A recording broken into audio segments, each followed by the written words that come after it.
Hello viewers, welcome to Science TV 7 p.m. news with me, Edna Kaindi. And that is my sign name. I'm a sign language interpreter doing the voicing. Irene Chibiwot. Let's focus on our 7 p.m. news.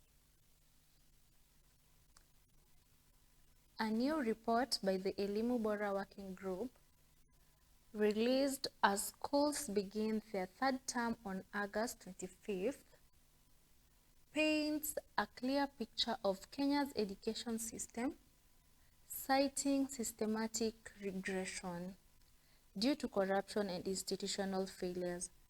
The report, based on a comprehensive nationwide survey of 270 parents across all 47 counties, claims that education has been turned into a profit-making venture for unscrupulous individuals at the expense of children's basic rights. According to the report, a staggering 90% of public schools are reportedly charging illegal admission fees ranging from 500 to 25,000 shillings, which, among other major issues like questionable procurement, is in direct violation of the constitutional guarantee of free basic education.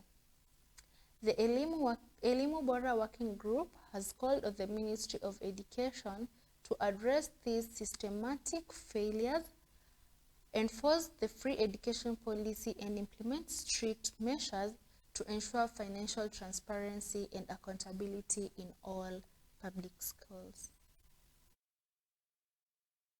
We have huge management huge problem in the management of the affairs of the education. We have several policies, policies that have been developed. Most of them with very good, ideas, very good suggestions that should be used, but their implementation is the problem. Most of those reports, some of those who are entrusted with implementation just cherry pick what they think they want to implement and shelve the others. That's where the problem is. Kwamba fedha tulizosema za tozwa shuleni za haramu bado zaendelea kutozwa. Wazazi wakiendelea kuumia kutoa hizi fedha za haramu. Hizi fedha za haramu tunaona kwamba zinatumika visivyo. Tunaona kwamba wanafunzi wengi sana wanafukuzwa shule kwa sababu ya hizi fedha za haramu. Wanafunzi wa shule za upili wako katika hali ya kuacha shule kwa sababu ya hizi fedha ambazo zinatozwa na walimu. Wanafunzi kwa kulingana na utafiti ambao tulifanya, tunapata kuna wanafunzi ambao wako nyumbani kwa sababu ya hizi fedha za haramu ambazo zimetozwa kwa njia isiyofaa. Kwa hivyo tunauliza kwamba Ministry of Education iweze kuhakikisha kwamba hizi fedha zinazotozwa za kiharamu zinasimamishwa kwa muda hivi sasa, kuhakikisha kwamba kila mwanafunzi anapata haki yake ya elimu. Vile vile tunaangalia hali ya usalama kwa wanafunzi. Hali ya usalama wa wanafunzi shuleni si hali nzuri.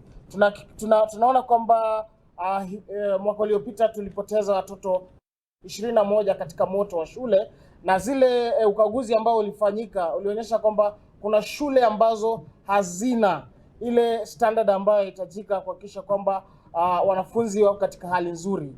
Kwa hivyo tunahimiza serikali kwamba wahakikishe kwamba kila mwanafunzi ambaye yuko shuleni ako katika shule ambayo imeangaliwa na ikathibitishwa kwamba ipo katika hali nzuri ya wanafunzi kuweza kusomea pale.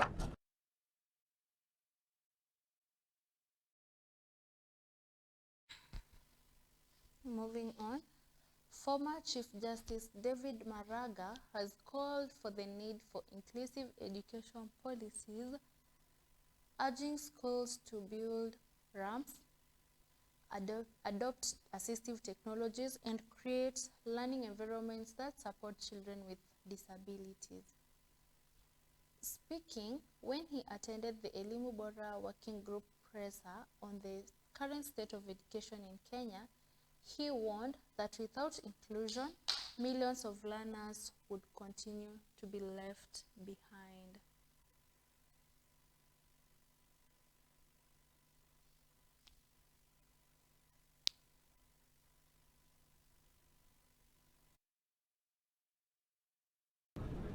Children with disabilities we should even go a step further and assist them so that they are not disadvantaged by reason of their disability. That's why you saw the government, even several years back, came up with a policy that any construction should have a ramp for the disabled so that they don't have problems of crawling over the staircases. So with proper policies, those are the people who should, even more care should be directed to them so that they are not disadvantaged.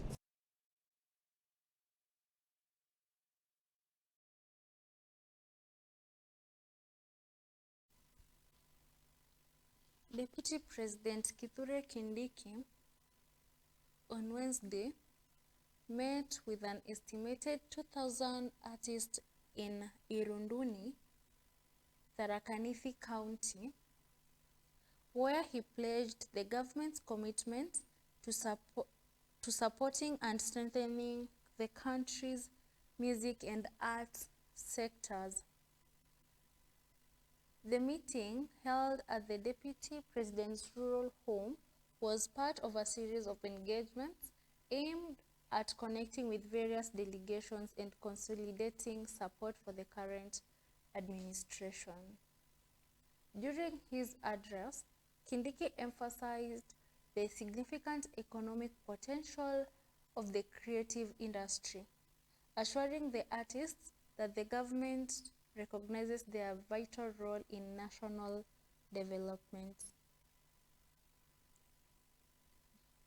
He reiterated the administration's plan to implement policies and initiatives that will empower creatives, protect intellectual property rights, and dismantle cartels that exploit artists. The Deputy President's meeting with the artists follows recent government efforts to bolster and creative economy.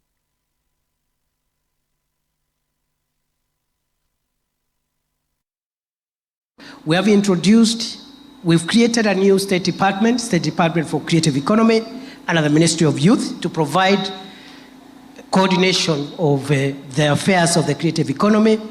We have introduced a new law, the Creative Economy Support Bill of 2024. It is before Parliament. And the Culture Bill of 2024, it is also before Parliament. Those two legislations are the ones that will open the huge potential of the creative economy so that our creative artists can earn from their sweat and from their talent.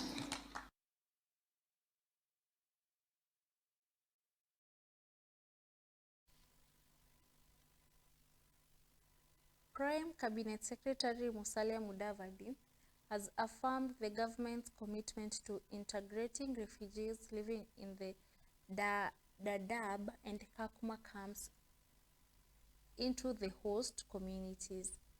Speaking today, Mudavadi stated that the government is actively pursuing measures to ensure that refugees become part of the local social and economic fabric. The initiative aims to foster peaceful coexistence and mutual development between the refugee and host populations. The government's plan is to integrate refugees camps amid ongoing discussions about the long-term sustainability of refugee camps and a global shift toward more inclusive and sustainable solutions for displaced populations. In Kenya, we have now over 108 schools supporting the refugees, where there are about 8,000 children going to school. We also have to try and help those who are mature, but they did not have proper schooling. So we have introduced prior learning so that we can somehow grade the skills that they have.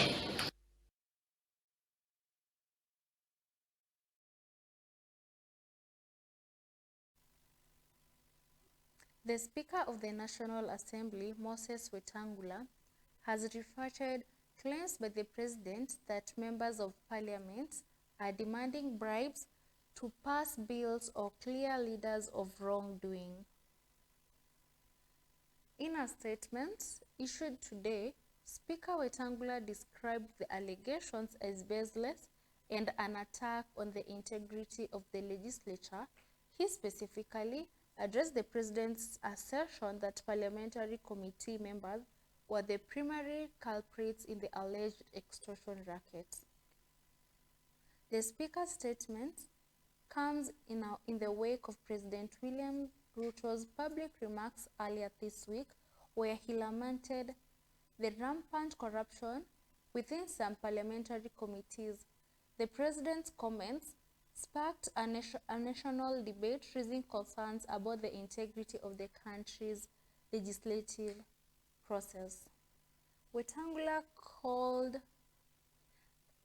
on anyone with evidence of corruption involving MPs to present it to the relevant authorities for investigation and prosecution.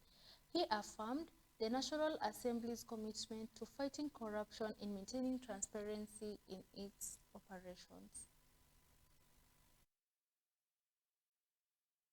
We had the thrust to take off. We are now at cruise altitude or cruise mode, and we must maintain the momentum as the destination is fast approaching in 2027. And it's for these reasons, Honorable Speaker, why we are here today as leaders to renew our synergy as we work together to deliver for the people of Kenya. The person who is bringing the allegations must come with a proof. The burden of proof belongs to the person who is coming up with allegations. He who alleges must come with proof. That's all. And without integrity, even the best executed roles are without impact. And without integrity, leadership means nothing. It fails. Honorable members, the question of integrity is therefore not a choice of what is convenient, but a choice of what is right. As leaders, we must lead from the front by upholding integrity in our different roles, and in this regard, in executing your roles as chairpersons of committees.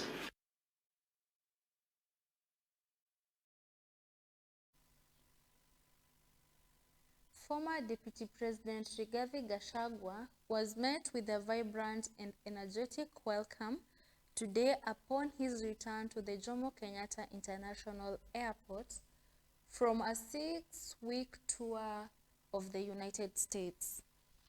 His return, highly anticipated by his party, the Democracy for Citizens Party, DCP, was marked by a massive turnout of supporters.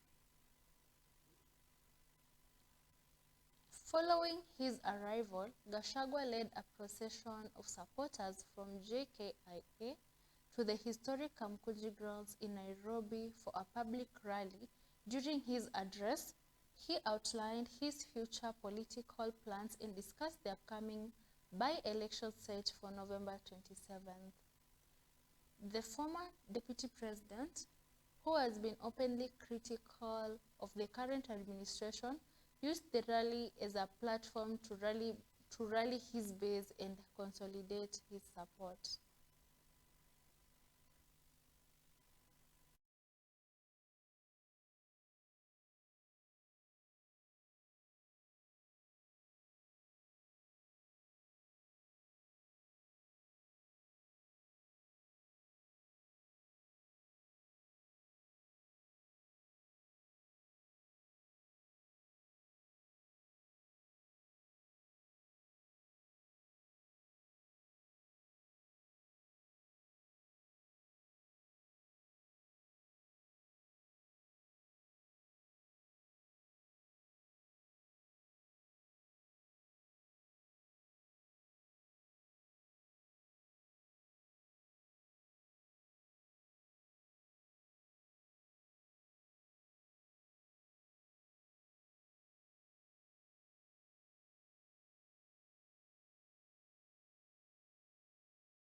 Migori Deputy Governor Dr. Joseph Mahiri has called upon President William Ruto to remember the Kuria community in his appointments.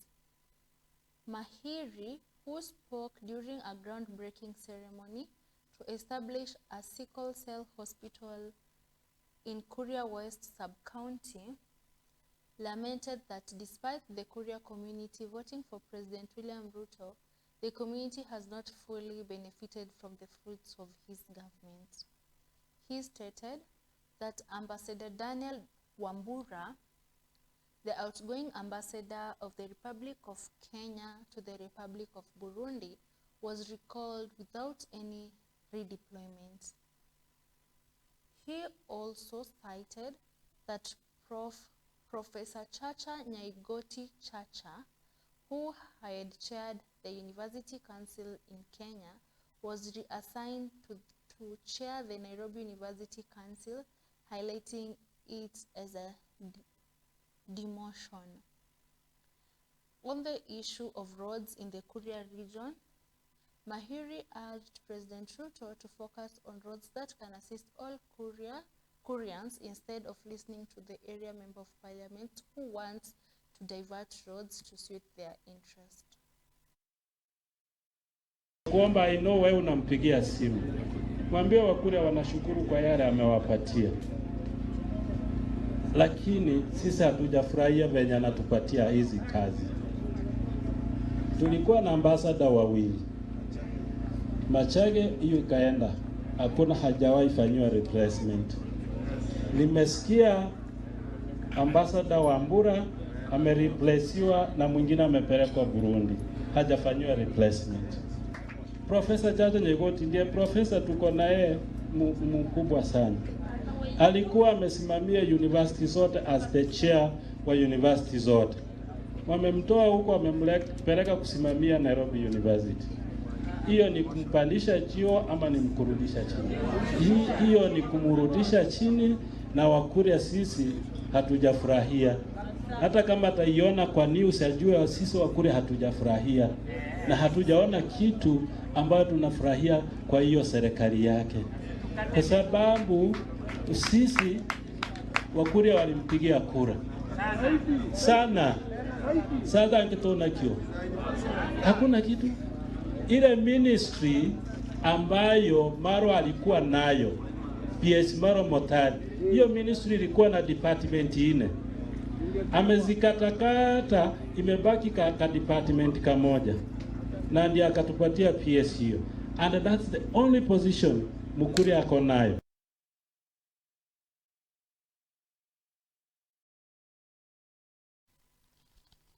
On to our final news. Safaricom PLC has unveiled a new campaign dubbed Be Live, an innovative offering that gives customers time-based internet access, a move the company says it's designed to empower youth, content creators and entrepreneurs. The new product marks a departure from the traditional model of selling data bundles by megabytes or gigabytes. Instead, Be Live provides customers with uninterrupted internet for a specific period, allowing them to browse and stream without the worry of their data running out. According to a press release by the telecommunications giant, the campaign is aimed at giving customers the freedom to focus on their online activities, whether it's for e-learning, content creation, social media engagement, or business operations. The company's chief consumer business officer, Fozia Ali Kimanthi, stated that the company recognizes customer dynamics. The Be Live bundles are available in a variety of hourly plans, including a 1-hour plan for 20 shillings, a 3-hour plan for 50 shillings, and a 6-hour plan for 150. Customers can purchase these worry-free bundles by dialing *544# or through the My Safaricom app.